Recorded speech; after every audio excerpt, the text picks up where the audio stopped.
किसी जंगल में टोनी नाम की एक चिड़िया रहा करती थी। उसके पति का अभी कुछ महीने पहले ही देहांत हो गया था। टोनी चिड़िया अपने घोंसले में अपने अंडे के साथ रहा करती थी। पिछले कुछ दिनों से टोनी चिड़िया की तबीयत बहुत खराब थी। एक दिन टोनी चिड़िया डॉक्टर बंटी कबूतर के पास जाती है और कहती है, डॉक्टर साहब मुझे आप दवाई दे दीजिए, मेरी तबीयत कुछ दिनों से ठीक नहीं है। टोनी चिड़िया, मेरे पास तुम्हारे मर्ज की दवा नहीं है। मुझे तो लगता है तुम बस कुछ ही दिनों की मेहमान हो। डॉक्टर साहब, अगर मैं अकेली होती तो मुझे डर नहीं लगता, लेकिन मुझे अपने अंडे का डर है। मेरे जाने के बाद मेरे अंडे का ख्याल कौन रखेगा? अगर आप बुरा ना माने तो आप मेरे अंडे का ख्याल रख सकते हैं। अरे टोनी चिड़िया, तुम तो जानती हो कि मैं अपने घर पर अकेला ही रहता हूँ।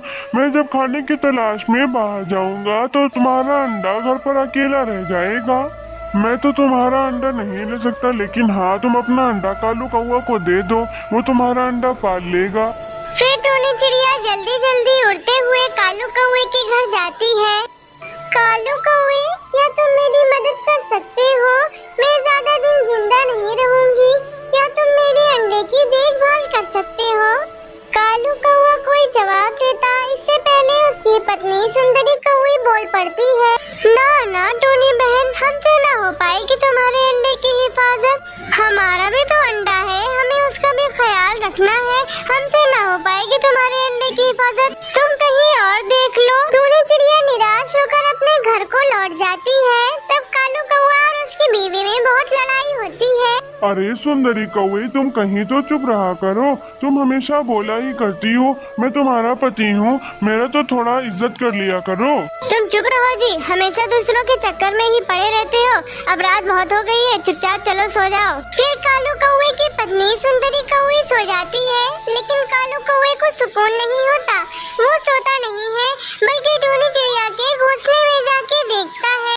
जब कालू कौवा टोनी चिड़िया के घर जाता है तो वो देखता है कि वहाँ टोनी चिड़िया मर चुकी होती है। वो टोनी चिड़िया से माफी मांगता है।